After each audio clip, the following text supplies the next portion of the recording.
Okay, ever since I got this book, I can't wait to read it. It's a brand new book, and it's called Call Me Little Echohawk. And it's written by Terry Echohawk and illustrated by Jim Madsen.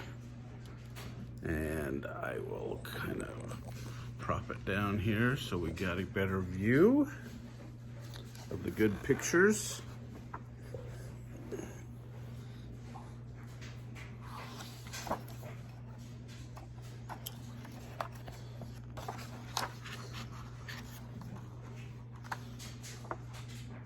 Says the story of a name.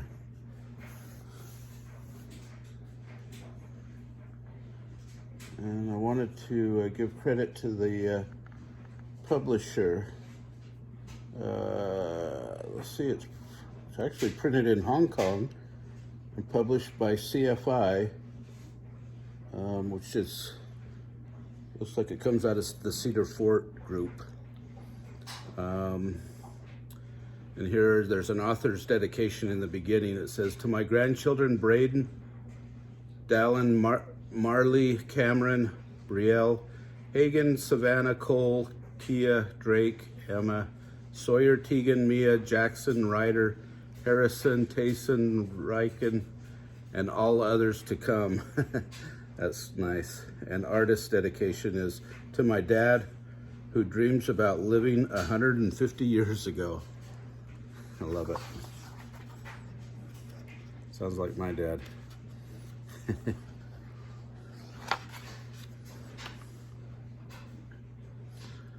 Savannah Echohawk peeked into the kitchen where her grandfather sat alone at the table in the early morning sunlight. The house was very quiet, and no one else in her family was awake. This was the first time her grandfather had come for a visit, and it was the first time Savannah had ever seen him. He had thick black hair streaked with gray wrinkles around his dark eyes, and she tried to tiptoe, and small round glasses that sat on his nose. She tried to tiptoe back to her room before he saw her, but she stopped in her tracks when she heard his deep voice. "Don't go, little Echohawk." Savannah turned and saw her grandfather smiling and motioning for her to come into the kitchen. "Why did you call me that?" she asked, moving closer.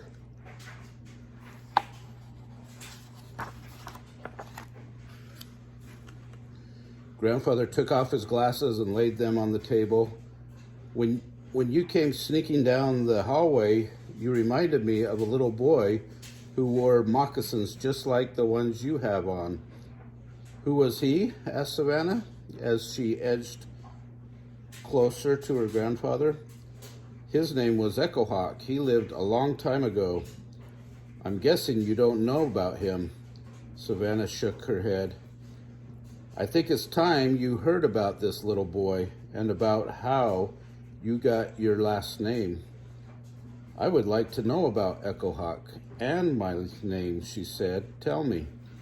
Grandfather picked up Savannah and placed her on his knee. "Your name is very special. It is important to know where your name comes from. Stories about the people who had your name before you might help you to know which paths to follow and how best to walk in your very own moccasins."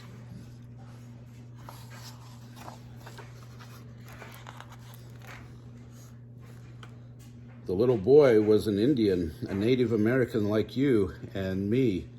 He was my great-grandfather and lived not so long ago." "He wore moccasins like me?" Savannah asked. "Yes," her grandfather answered. "His moccasins were made of buffalo or deer skin. They were the only shoes he had, and he wore them every day. His hair was black as the night. His skin was golden brown, and his eyes were dark like the night sky. He was from the Pawnee tribe." Grandfather paused for a moment his eyes taking on a faraway look.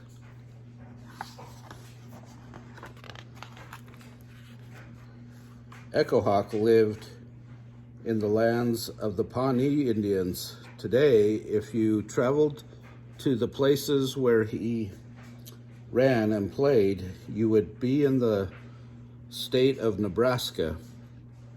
The lands where he grew up were filled with many trees, wild fruits and nuts, deer and bison, wild turkeys, and fish in the streams and rivers.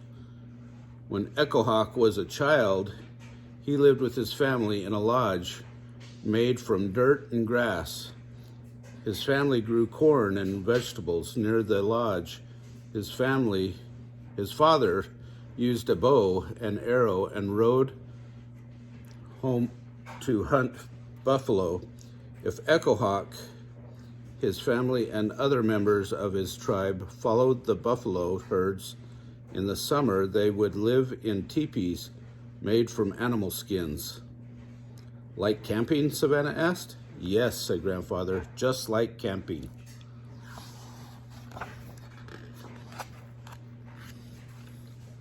As Echohawk became a young man, he grew to be 6 feet tall. Some say he rode a black horse and was a brave warrior for his tribe. He used a bow and arrow with skill. People said he could shoot 3 arrows quickly while riding his horse by holding 1 arrow in his mouth, 1 in his bow hand, and 1 knocked against his bowstring, ready to shoot. He could also shoot a gun so well that he never returned from a hunt without food for his family. The tribal elders who tell stories of him say he was a kind and giving man. He raised horses and often gave them to members of his own tribe and other tribes too. He would also give food to tribal families that didn't have enough. Grandfather continued, when Echohawk was born, his father named him Big Crow, but when he became a young man, he received a new name from his tribe.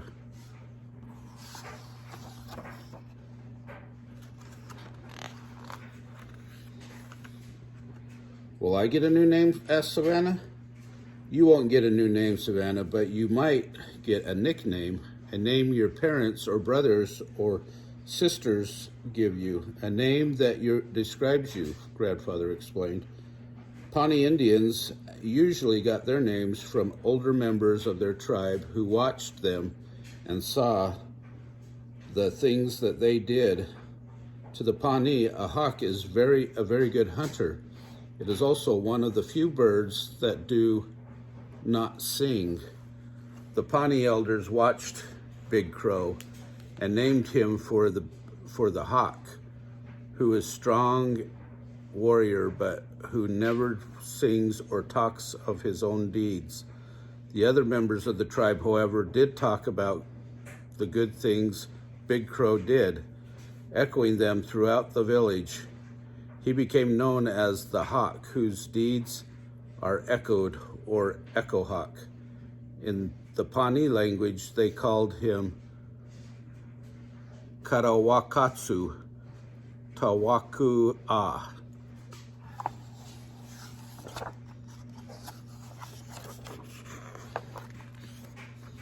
Savannah couldn't say the Pawnee name, so her grandfather pronounced it slowly for her. Katsu Tuwaku-a. Grandfather continued, the Pawnee made drawings on their horses, the walls of their lodges and teepees, and their clothes to show who they were. Echohawk's family used the drawings of the hawk to show which family they belonged to. Please show me the hawk, how it looks like, said Savannah. Grandfather reached for a pencil and drew the Echohawk bird. Savannah traced the lines of the hawk with her finger and then looked up at her grandfather with a smile.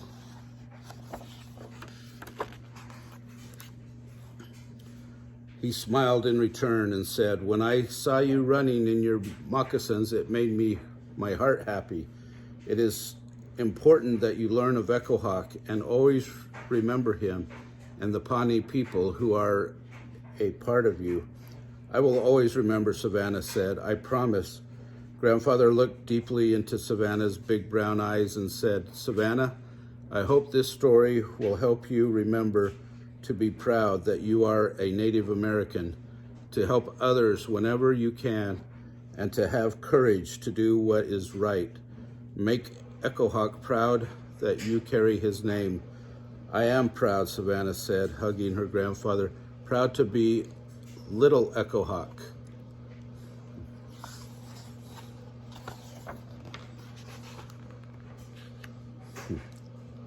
And then in the back, it actually has the story of my name, and you can go ahead and fill it out.